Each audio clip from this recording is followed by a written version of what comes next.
Hello friends. So class 9th आज हम लोग पोएम पढ़ेंगे on killing a tree by Gieve Patel. ठीक है, so let's start the poem. It takes much time to kill a tree, not a simple jab of the knife will do it. It has grown slowly, consuming the earth, rising out of it, feeding upon its crust, absorbing years of sunlight, air, water, and out of its leprous hide sprouting leaves. है ना। तो यहाँ पे poet कह रहे हैं कि एक पेड़ को मारना इतना आसान नहीं है। ठीक है, ये इतना आसान नहीं है कि आप बस एक हाथ मारो, एक जाप लगाओ उससे, खंजर से या चाकू से, नाइफ से, और पेड़ मर जाए। इतना आसान नहीं है, इसको मरने में काफ़ी टाइम लगता है। एक जो पेड़ होता है, एक जो ट्री है, वो धीरे धीरे काफ़ी ग्रो करता है ना। और इसकी जो रूट होती है, इसकी जो जड़ होती है, वो सॉइल में यानी कि मिट्टी में बहुत गहराई से जाकर अपनी जगह बनाती है, उसको पकड़ती है। और जो एक प्लांट होता है, वो सारे न्यूट्रिशंस को सॉइल से लेता है और धीरे धीरे वो बढ़कर एक बड़े पेड़ में बन जाता है। तो जो पेड़ है, वो उसकी जो जड़ें हैं, वो मिट्टी से बहुत मजबूती के साथ, बहुत ही स्ट्रांगली उससे जुड़ी हुई होती हैं। और ये सनलाइट, एयर, वाटर सब कुछ लेता है और धीरे धीरे जो इसकी ट्रंक है, वो मजबूत होती जाती है, मोटी होती जाती है, और इस पर बहुत सारी लीव्स यानी कि पत्तियाँ उग जाती हैं, है ना। तो ये पोएट के कहने का मतलब ये है कि पेड़ को काटना इतना, सॉरी, पेड़ को मारना, काटना नहीं, यहाँ पे पेड़ को मारने से मतलब उसको लाइफलेस बना देने से है। तो पेड़ को लाइफलेस बनाना इतना आसान नहीं है ना। आप उसको ये मत सोचो कि एक बार आपने मारा और काम खत्म, बिल्कुल नहीं। So hack and chop, but this alone won't do it. Not so much pain will do it. The bleeding bark will heal, and from close to the ground will rise curled green twigs, miniature bugs, which, if unchecked, will expand again to former size. Hack means होता है cut रफली, होता है ना कि आप बहुत रफली किसी चीज़ को काटो। तो यहाँ पे कहा जा रहा है कि इसको जो ह्यूमन है वो क्या करते हैं, ट्री की बार्क्स को, उसकी जो छाल है उसको चॉप करते हैं, काटते हैं, और बहुत अलग अलग टुकड़ों में। लेकिन एक ट्री को मार डालने के लिए, डिस्ट्रॉय कर देने के लिए ये काफ़ी नहीं है, इनफ नहीं है।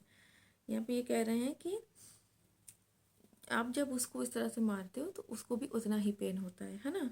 और उसकी जो बार्क है, यानी जब आप उसको काटते हो तो उसमें से भी, जैसे ह्यूमन बॉडी से ब्लड निकलता है ना, तो सेम वैसे उसमें से भी ब्लड निकलता है। और जब ये ब्लड हील हो जाता है, ब्लड बहना बंद हो जाता है, तो फिर वो फिर से ग्राउंड से बहुत क्लोज हो जाता है, और इस पर फिर से धीरे धीरे हरी हरी पत्तियाँ उगाती हैं। और अगर हम इन पे ध्यान ना दें तो ये फिर से बढ़ते बढ़ते बड़े साइज़ के बन जाते हैं। यानी कि अगर एक पेड़, उसकी जो जड़ है, रूट्स है, वो ज़मीन में है, आपने सिर्फ बीज से पेड़ को काट दिया है, उसका जो मेन हिस्सा है वो नीचे है, तो वो फिर से धीरे धीरे बढ़ जाएगा, फिर से वो बड़ा सा पेड़ बन जाएगा। ठीक है, तो पेड़ को मारना इतना आसान नहीं है, पोएट का यहाँ पे यही कहना है। No, the root is to be pulled out of the anarching earth. It is to be roped tight and pulled out, snapped out, or pulled out entirely out from the earth cave, and the strength of the tree exposed, the source white and wet, the most sensitive hidden for years inside the earth. Anarching earth का मतलब है यहाँ पर कि जो trees हैं वो खुद को अर्थ से जोड़े हुए हैं। कैसे? उन रूट्स की वजह से, उन जड़ों से वो अर्थ से बहुत ज़्यादा डीपली कनेक्टेड हैं, है ना। तो ये कह रहे हैं कि आपको एक पेड़ को मारने के लिए क्या करना पड़ेगा, आपको उसकी पूरी जड़ से उसको उखाड़ना पड़ेगा, अपरूट करना पड़ेगा, है ना। उसको पूरी जड़ से उसको नष्ट करना पड़ेगा। और जब आप एक बार अर्थ से ट्री को सेपरेट कर देते हो, तो जो उसका सपोर्ट है ना, जो अर्थ से उसको सपोर्ट मिल रहा है, जो भी मिनरल्स मिल रहे हैं, स्ट्रेंथ मिल रही है, वो सब वहाँ पे ख़त्म हो जाती है।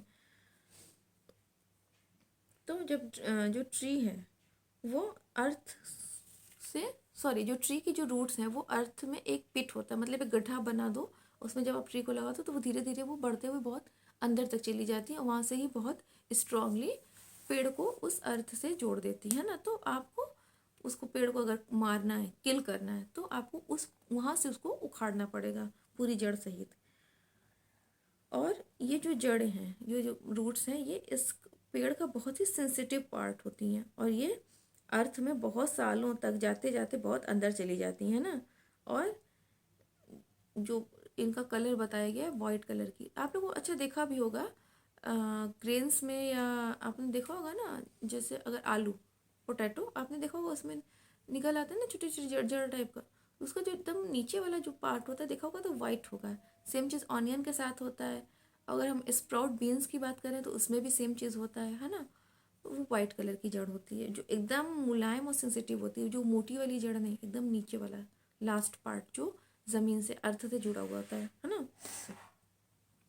Then the matter of scorching and choking in air, sun and air, browning, hardening, twisting, withering and then it is done. तो यहाँ पोएट कह रहे हैं कि जब आप उसको अपरूट कर दोगे और फिर धीरे धीरे ये वहाँ हवा में और हीट में पड़े पड़े सूख जाएगा, तो फिर ये धीरे धीरे क्या हो जाएगा, लाइफलेस हो जाएगा, यानी पे पेड़ फिर मरना शुरू हो जाएगा। इसकी जो ट्रंक होगी वो धीरे धीरे ब्राउन पड़ जाएंगी, इसको जिसकी जो तना होगा वो एकदम हार्ड हो जाएगा, कड़ा हो जाएगा, और फिर इस तरह से पेड़ फाइनली मर जाता है ना। आया समझ में? कहने का मतलब ये है कि अगर एक पेड़ को आपको मारना है तो सबसे पहले आपको उसके ऊपर कोई ऐसे नॉर्मल जैब करने से, कोई नॉर्मली वार करने से वो नहीं मरेगा, अटैक करने से। उसको आपको पूरे जड़ से निकालना पड़ेगा, और उसके बाद जब आप उसको पूरा जड़ अपरूट करके उसको एयर में और खुले वार्म में छोड़ दोगे तो वो धीरे धीरे उसके अंदर की जो नमी है ना वो सूख के ख़त्म हो जाएगी, है ना। और जब वो सब ख़त्म हो जाएगा तो फिर वो पेड़ पूरी तरह से मर जाएगा। तो पेड़ को मारना इतना आसान नहीं है। अच्छा, अब बात करते हैं लिटरेरी डिवाइसेस की या पोइटिक डिवाइसेस की। तो इसमें कोई राइमिंग स्कीम नहीं है, ये फ्री वर्स है, और इसमें इंजैम्बमेंट का यूज़ हुआ है। कई जगह देखिए जो सेंटेंसेस हैं वो रिपीट हुए हैं ना, उनमें एक दो या दो से ज़्यादा लाइन्स हैं। इसके बाद मेटाफर का यूज़ हुआ है। लेप्रस हाइड, लेप्रस हाइड का मतलब देखिए यहाँ पे होता है जब ऐसा जो ट्री का जो कलर है, सॉरी जो ट्री का ट्रंक है उसका कंपैरिजन किससे किया गया है, स्किन से, ह्यूमन स्किन से किया गया है। कि जैसे ह्यूमन की स्किन होती है वो लेप्रोसी एक बीमारी होती है, जब उससे वो सफ़र करने लगते हैं तो सेम चीज़ ट्रीज के साथ भी होता है ना। फिर यहाँ पे ब्लीडिंग बार्क, अच्छा देखिए यहाँ पे एलिट्रेशन भी है, वो मैं भी बताती हूँ। तो ये ब्लीडिंग बार्क समझ लीजिए कि यहाँ पर मेटाफर का कैसे यूज़ हुआ है।